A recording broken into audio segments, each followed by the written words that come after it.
Welcome back to another episode of the Deductionist podcast, my lords, ladies and gentlemen. How are you doing? How's your world? Hope it's awesome. Hope you are having a wonderful day. Thanks to everyone that's tuning in live. It's great to see you already, kind of, because I can only see your names and profile pictures. So it's not really a meeting. It's a kind of meeting, but it's not. But it will do for now until some clever git invents teleportation or somewhere around those lines. And so today we're going to be looking at the notion of mindset within the realm of the deductionist skill set.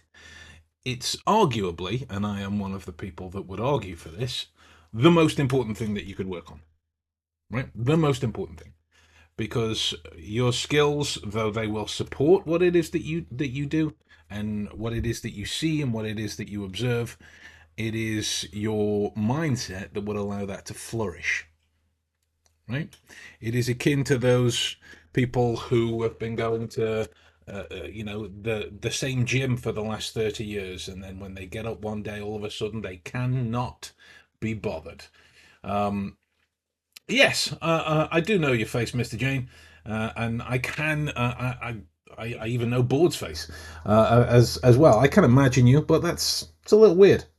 It's a little weird to be functioning with an imaginary crowd. I'd much rather see you, but this doesn't allow for it, and I'm still talking about it. So we're going to move on. That's the purpose of this, and it's around that old concept of empathy and emotion and its benefit in one area and its harm in another. Um, and it's something that I've been working on, as you guys know, for many years, because with it being emotion and with it being mindset, it is individual, it is idiosyncratic to every other person that wants to work on it, right? And so that's a lot of people. So there, with more so than anything with this, there will never be a one size fits all. Never. Nor should there be. It's emotion, right? But pursuant to what it is that we're trying to do with developing these skills, there are times to lean into it and there are times to not lean into it. And those are some of the things that we're going to get into. Because the only thing that I hear people who are advocates of empathy talk about, and please bear in mind that I'm about to be really semantic. So it's taking lots and lots and lots and lots of things to try and squish it down to an idea. And if this idea doesn't connect to you and you're an advocate of empathy, it's probably because I've not spoken to you on it. um, it, it it has ties towards social bonding and relational development and teamwork and all of these other strengths that come along with the foundations of building any understanding of an individual. But in the use of empathy, it also comes with um, side effects: the loss of self, burnout, to name two very important ones, because it is about feeling things that the other person does. Right? Again, very broad as a definition of precisely what empathy is. And all we are saying here is that the use of it and the potential harm or benefits that come out tend to make it to be, I'm one of these go dancing through a field of wheat, tree hugging, spiritually driven individuals, or you're cold as ice, right? You are inclined to be one or the other, and it might change for your roles throughout the day, it might change for the people that you meet, but it's pushed towards this or this, which has led to this understanding that it is wise for individuals to develop an off switch or an on switch, depending upon what it is that you're trying to turn off or on. When it's much more of a prudent skill to develop a dial of sorts, to know what the situation needs. And I've been looking at this for a while, and we'll get into some of the tactics around it. And it seems to boil down to a question around proving that you care, right? And it might be with the most noblest intentions and the most purest, wonderful intentions that there's ever been. But it seems to come down to that idea whether the other person, people, or situation needs you to prove that you care, or you want to prove that you care. The question should be asked for what we do in this area is, do you need to prove it? Right? What does the use of empathy get you in this situation? Yes, it gets you all this connectivity, this understanding, this rapport, yada yada, all those wonderful things. But it comes with the downsides as well. As we get into it, this rational approach to compassion, this tactical approach to the use of understanding rather than feeling, gets you all of those same things without the loss of self, as it nurtures control through this dial element, right? Oh, comments coming in already. Let's have a look. Mr. Jane, I think I don't use empathy. I use psychology as a way to understand the person. It helps me to act accordingly better than empathy. Not necessarily psychology in that situation. That's just compassion. It's the virtue of compassion. It is just looking to understand. That's it. The situation of whether you need to prove that you care, or they need you to prove that you care, doesn't need that. All you need is an understanding. That is it, specific to this. So we'll get into a few practices around that, namely that observation begins with curiosity, not emotional projection.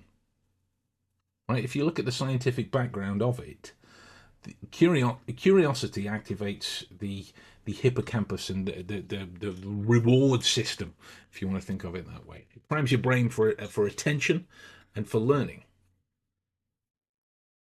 Mr. Holmes was quoted as saying, "The world is full of obvious things which nobody by any chance ever observes." Curiosity nurtures that. It's a good starting point. Does that require empathy? Nope. Does that require any emotion, really? Other than whatever it is that comes together to nurture your curiosity. There is a wonderful book on this topic that I keep coming back to. It's called Against Empathy, from Paul Bloom.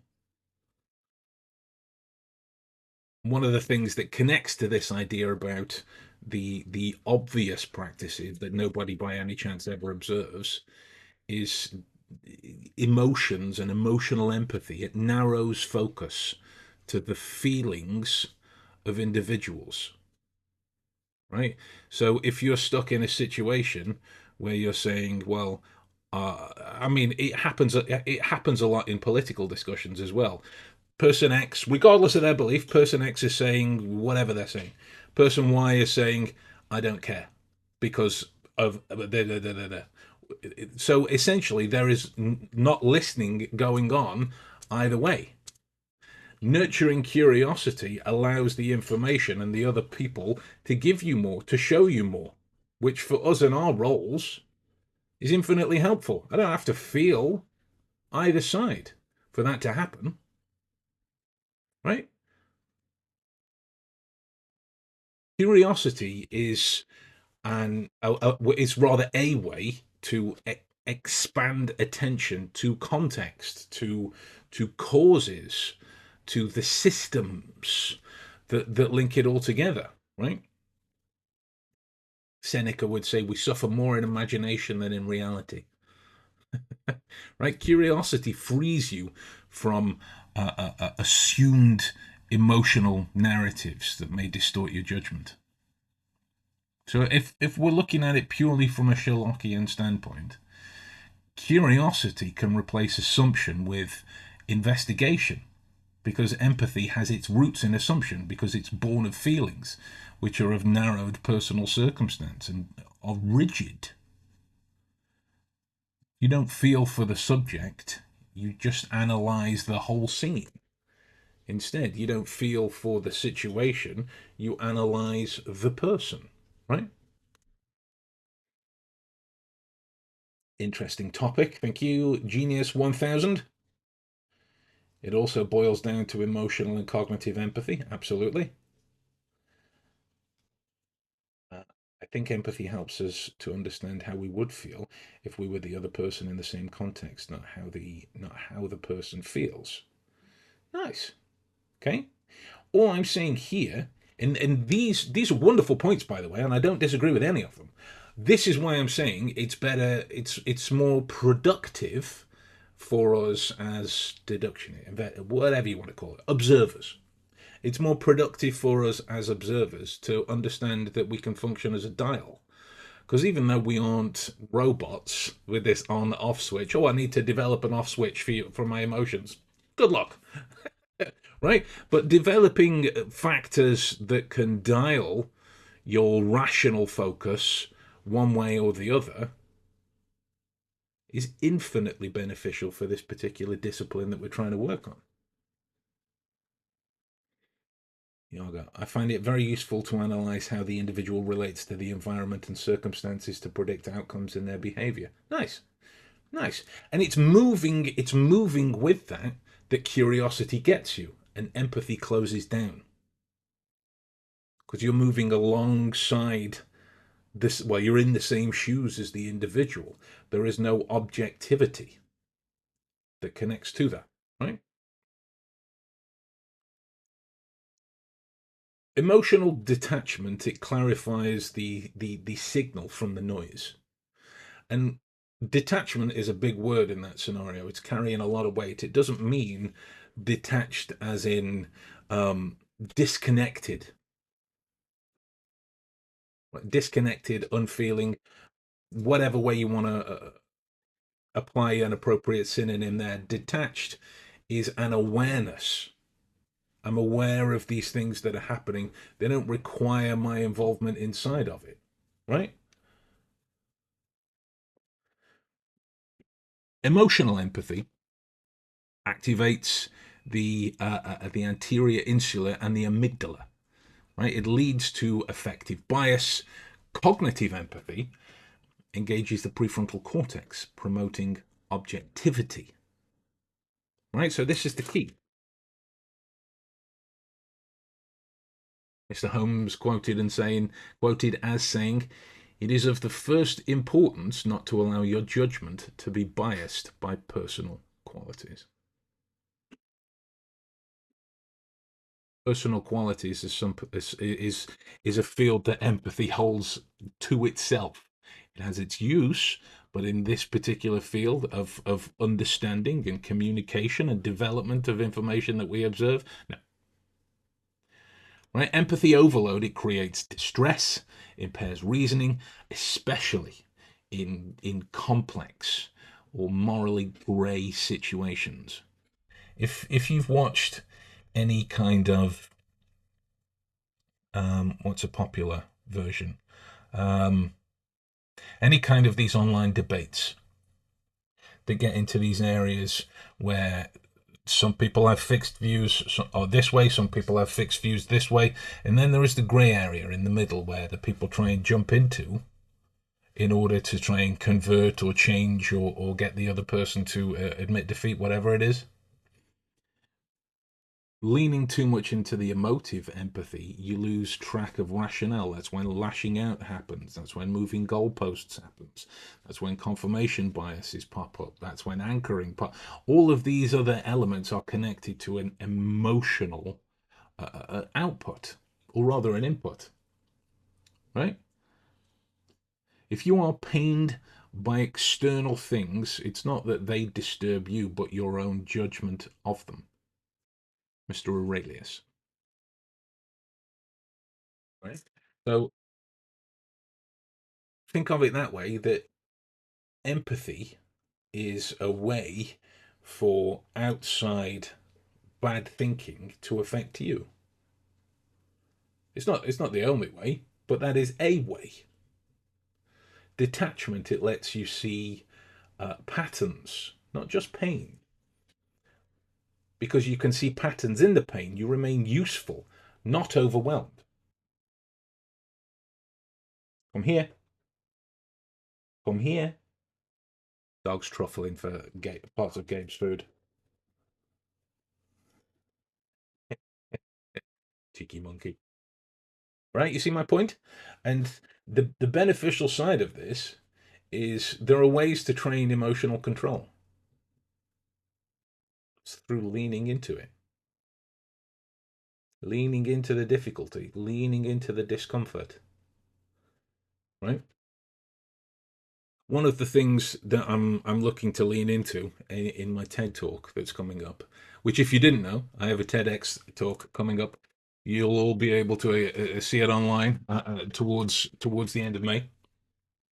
But if you think about it, a a memory isn't treasured because it was stored effectively on a cloud, or your deductions and inductions coming true, the joy of knowing you made a pretty solid observation isn't brought about through chat GPT. It's brought about through your own difficulty. It's brought about through your own hard work, through your own blood, sweat, and tears, learning to control all of that in the moment in order to make your observations, right?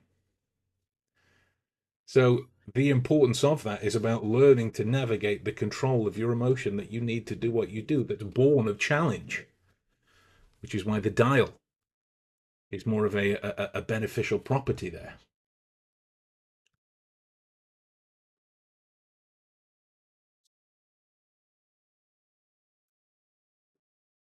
Mr. Jane, is that question for me or Yargo? Because you guys have a bit of a conversation going back and forth.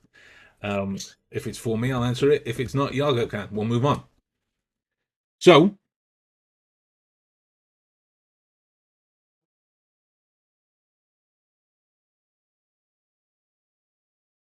let's move into the confines and the realms and the rabbit holes. Okay. I saw four you come up. So I'll put that on. So, as an observer, why do you think people would talk about being empathetic all the time or act with empathy all the time?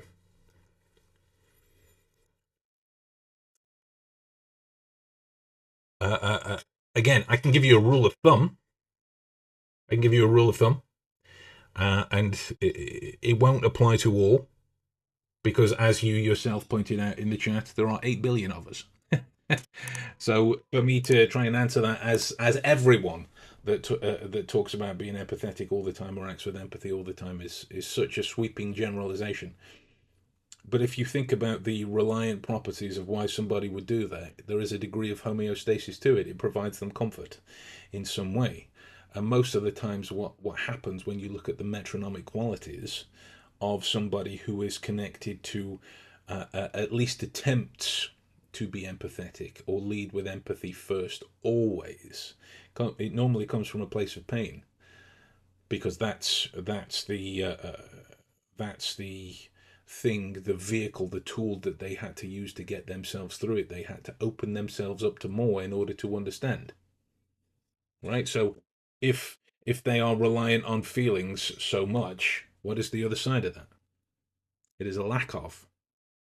And then you look at the interplay of nature, nurture, and societal and social angles, and it will give you a lot of information to work with in the moment. Just as somebody, the other side, who relies on being emotionless all the time. 9 times out of 10, it's because they've had their emotions, their empathetic moments, struck down with so much pain that it's led to closing off and not going towards that anymore. Right? This is the kind of trade-off there. Anyway,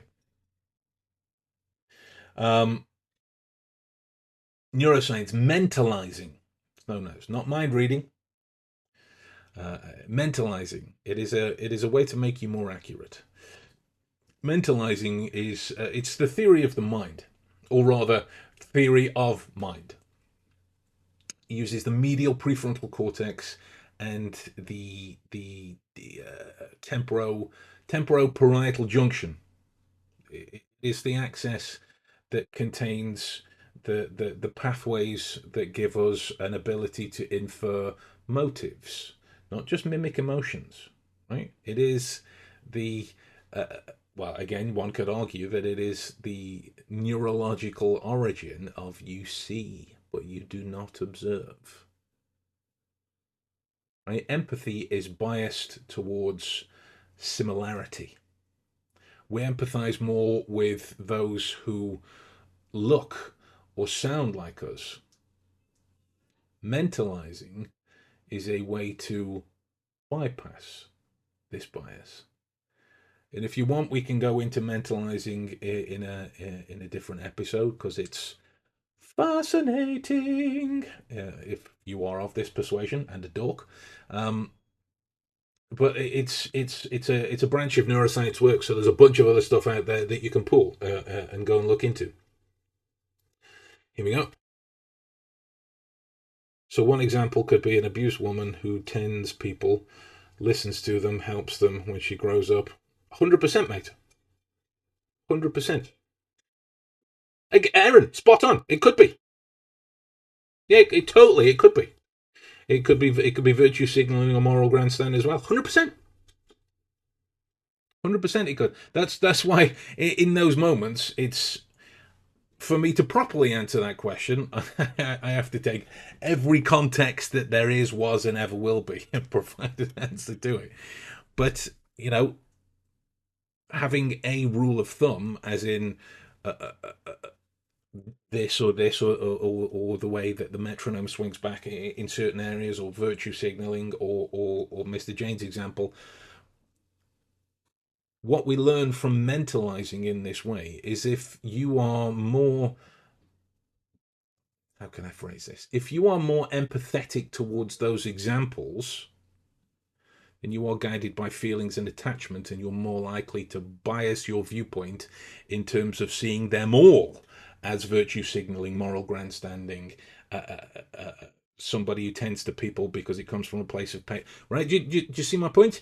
This is the notion of the way empathy can, and I'm being very specific about my words, empathy can bias you, right? The mentalizing process is a way to just open it out to all of the other possibilities. Well, I say all of the other possibilities, just more possibilities than immediately occurs to you in that particular moment, because you're not led by the warmth of recognition that emotion brings, right? Um, yeah, that was a long sentence. I was about to keep going. Well, I am going to keep going. I'm not just going to stop the podcast mid sentence. Um, Aurelius was known as saying, "A man's worth is no greater than the worth of his ambitions." You focus essentially as humans. He was saying, focus on motives, not moods. For us in this situation as the observers, we can think of it as what motivated the mood. So we're still putting the motive as the higher priority because it gives rise to the mood and provides more information for us to work with in that particular situation. So, from a Sherlockian benefit, understanding behavior from intent, not emotion, it increases the accuracy, or rather the likelihood of accuracy, for your readings, your predictions, your inferences, your whatever word you want to use, right? And the reason I say likelihood is because there are a bunch of other factors that go into it, right? Just because you've heard a few ideas for emotional control does not mean you have emotional control, right? I've been working on it for, I don't know, 20 years now. I wouldn't say I have total emotional control, like at all.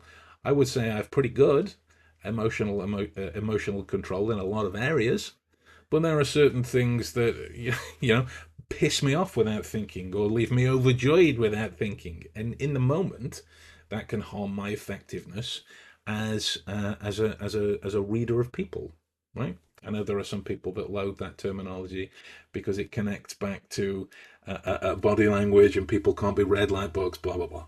Right? That's just a word. Right?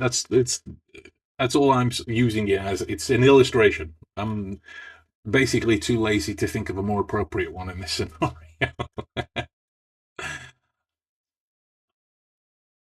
Moving on. Regulated emotion enables pattern recognition. The prefrontal cortex, it governs top-down control over emotional response, which is a way to support memory and analytical thinking. Holmes quoted as saying, "The little things are infinitely the most important." Right?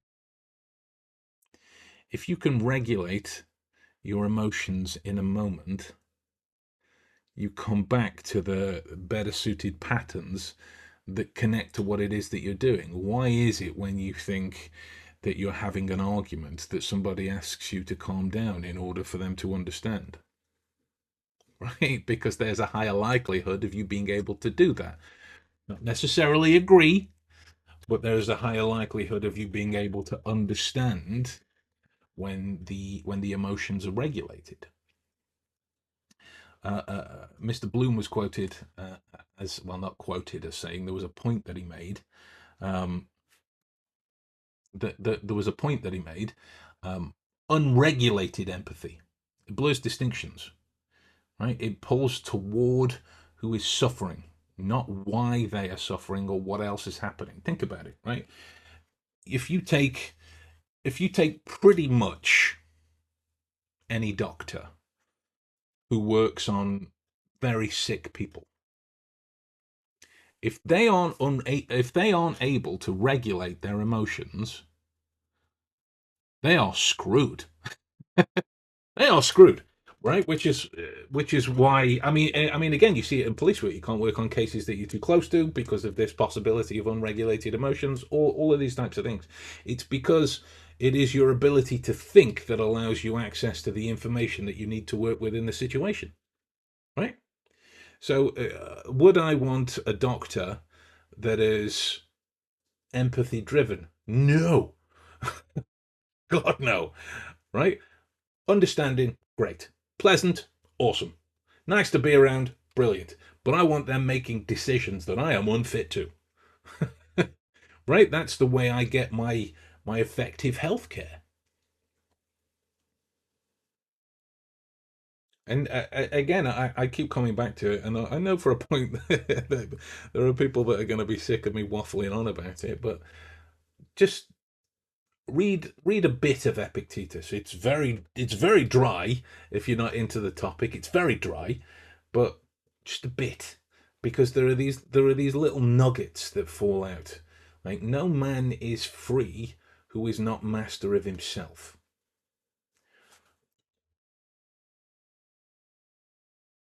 Right? Yeah. There we go.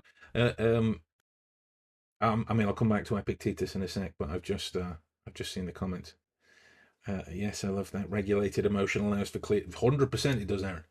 Um, exactly, board. That's why they are infinitely the most important.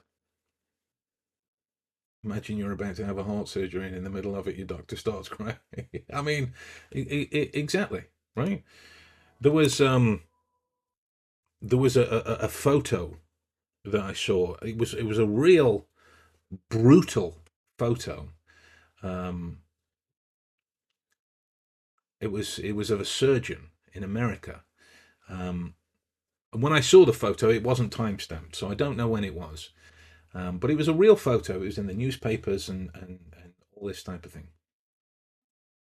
And the poor guy had to walk outside, and he was kind of squatting down in like a sumo squat position, hands up on the railing, bawling, bawling his eyes out, because a patient had died on the table. And though it wasn't written about in sorry, it wasn't depicted in photographs. It was written about that he then, in order to go back in and do his job, he had to stand up, kind of dust himself off, wipe his face, and go back in. That is a fucking horrible situation to be. A horrible situation to be in. But for him now to go back in and be the most effective doctor that he can be, he needs to regulate his emotions. I don't know what happened after because it wasn't written about, and I didn't look further. Maybe he got sent home. Maybe he was able to regulate his emotions. I don't know, but that as a concept, that as an idea, if he can't regulate, he can't think. And that's the same property that empathy has. It has wonderful parts, but it comes with this downside if it's not regulated. That's why this rational cognitive property towards your ability to think is much better suited towards these particular disciplines than being led feelings first. Right?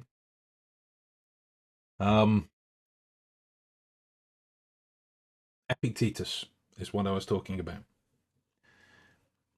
No man is free who is not master of himself. Essentially, the ability to pause and regulate. Powerful. That's why things like Hick's law are so alluring. To just keep going, what about this? What about this? What about this? What about this? What about this? What about this? What about this? What about this? And nothing's ever done on the side note because there are a bunch of other things that you can see. Awesome. Right? How do you know what's there? You pause, regulate, and go forward. Right? It's like him or lump him. John Cleese talks about creativity in a wonderful way, and that creativity is hurt by those who are feared of being wrong. Right? You might think you've had the most wonderfully creative idea, but the only way you know is to show people. Right? The bit before you show people, that's the pause, that's the regulation, which either stops people or allows them to flourish. You see it here in people who are just not, well, what if I'm wrong? I've seen all of this, and what if I'm wrong? And then they realize that they're just doing this. You stop to pause. Focus on whether you can or can't regulate that emotion. And if you can't, move on. If you can, move forward. Right? With this in mind, you don't just see behaviors, you link them. Pattern recognition requires stillness, not sympathy, not empathy. Excuse me. Mr. Jane, I realize something about myself. If I can't explain why I feel the emotion or why I react to the situation, that means I didn't regulate the emotion. I don't use my logic at that moment. That might be 100% true for you. And if that is, I'm glad that you came to that realization, mate. It's a big position to be in. Oh, Aaron, composure is a characteristic of a leader. In an emergency, folks aren't going to run to the person freaking out and crying. Absolutely, they'll go to the level-headed person who's thinking clearly. Spot on. Spot on. Right, and that's what we want for our work. If we are developing this observational practice of simply being able to notice everything that's around us and reasoning information from it, that level head, that degree of composure, is what you want. And that's what you want. We all slip. We all become emotional. It happens. We're human. But that's why we learn to regulate those areas. Right?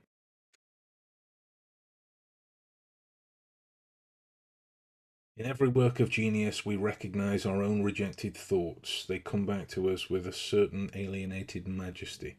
Emerson. How could you know if you're a genius without showing it? Is that a question that you've tacked on, or is that a different part of Emerson's work? And by Emerson, do you mean Ralph Waldo Emerson? It sounds like him, but I don't know for sure. Um, I'll leave that with you. Let you kind of feed back in. And this will be the final thing. This will be the final thing I'll say. If we were to lean in more into compassion, to understanding, right? It is concern, but without emotional contagion. Right? Just as an add-on to that, Mr. Jane, when you say you thought about it, Ralph Waldo Percy, just for my clarity, when you say you thought about it, was that the question that you thought about, or you thought to add that quote in? As soon as we get that covered, then we'll go into it. Compassion activates the ventral striatum and the medial OFC. I always phrase it like that because there is a UFC fight in my head every time I'm in that part of the palace. It's the promotion of altruism. It's the promotion of altruism without personal distress. Okay, Mr. Jane's confirmed.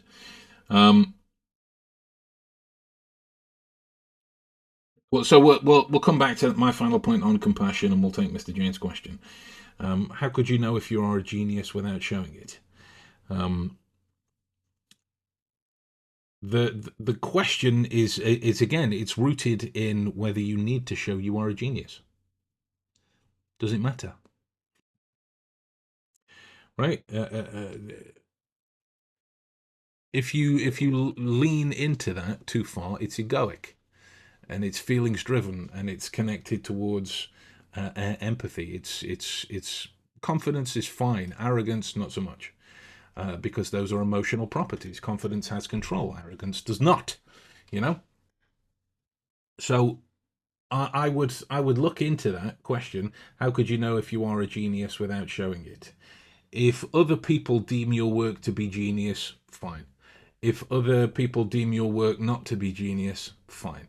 What matters is the effect that it's having. That's what matters, right? Is the effect of your work helping or harming? To be simplistic. If it's harming, do something else. If it's helping, you're doing fine. Right? The notion of genius connects to IQ testing, connects to the kind of less structured approach of understanding how clever someone is or not. Right? I did a video on the body language of Paris. I think he's well, still he is still in prison, but the whole thing was that he has a genius level IQ, and I was talking about something similar. I might not have elucidated it properly, but I was talking about something similar, and I mentioned what my own had come out as. And the number of comments you get, oh, I see this guy jumps at every opportunity to reference his IQ, whereas my IQ in that particular point wasn't what I was trying to kind of bring to the front. It was more to highlight that it doesn't matter, right? The IQ isn't a drive for work. The genius or not isn't a drive for work, right? It is at least in my experience, and my experience only. Aaron. Well, as a side note, let me put Aaron's comment on screen so everyone can see. Um, the first place I heard it was on Pete Holmes's podcast. Pete Holmes is a comedian I like, and he was having a big conversation with Chris Evans, of all people. And yeah, until then, I'd read about ego for years, but I'd never read about something as having egoic properties, and it fit really nice in my vocab. So I was like, I'm stealing that, but that's where I got it from. Anyway, if that's any use to you, but that Mr. Jane is how I would. That's how I would answer the question. That's the fairest way I would look into that. The notion of whether it's genius or not doesn't really matter. Is it working? Right? Is it working? Um, so we'll come back to this compassion, and we'll get through this quite quickly. I'm trying to think of a Holmes quote for this. Um, you you have a gift for silence, Watson. Makes you quite invaluable as a companion. Uh, you can interpret that as Holmes's ego or not, but you can also interpret that as Watson's compassion for Holmes in allowing this brain to run and do his own things, and he offers compassionate silence. If if again, if we take Paul Bloom's work as impetus for this, empathy's spotlight narrows judgment. Compassion is scalable. It is sustainable, right? Be tolerant with others and strict with yourself. Marcus Aurelius. That part of my palace is full, right? Compassion is it's it's an active concern. It's not a leak of emotion of any kind. Compassion is actionable. I can be I can be compassionate to anyone, and I like to show compassion to some pretty disgusting individuals. But that's just because I need to decode what it is that they are showing me without drowning in emotion, right? So it is support without self-sacrifice. Too often, empathy is led by the ego. I need to be in here because I can help. I feel this. I'm such a feelings-based person. This situation might not need you at all. Right? There are downsides to this leading through empathy first the whole time, and it's something I want to make you aware of. So yeah, if you've got any questions around it, drop it in the comments when this goes out live tomorrow. If you're watching this tomorrow, as in Friday, then just drop it in the comment section and we'll get to it. Who knows? Maybe we'll call back to it in separate podcast episodes. But yeah, lean into this value of tactical compassion. Read Paul Bloom's work. It's wonderful. It's wonderful. Empathy, Aaron. Empathy spotlight narrows judgment. Excellent. There's a scripture that says judgment before mercy. We have to evaluate and think before allowing the self to be moved emotion. 100% we do. 100% we do. So yeah, again, if you've got anything out of this, let me know. If it's helped, if it's challenged, if it's brought new light on some problems that you could tackle with your observational work, I'd love to hear from you. And above all, make sure you are staying in touch with the 100-day mental upgrade. Day 24 is going to be going live very soon, and we're posting one tip every day for 100 days on how you can develop and nurture your brain's capacity for information, and how to navigate your way through that minefield that is so huge and so vast. Make sure you stay in touch with that. And for those who haven't joined the community, you'll find the link in the description again when this goes out live. This is the type of stuff we do all the time. If you're looking to develop this as far as it can possibly go, right? AI fails, tech dies, battery runs out. This is forever. So let's learn to nurture this first and develop this to allow you to excel in whatever it is that you're doing. Just consider checking it out. There is a free trial involved, so you can take the free trial and make your own judgment from there. But yeah, with that in mind, guys, it's a pleasure to see you. Thank you, Aaron. And we'll see you all next time. All right, guys. 2 weeks, don't forget. We're every fortnight on the podcast now. And until then, I'm going to love you and leave you. All right, guys. See you later. Bye-bye.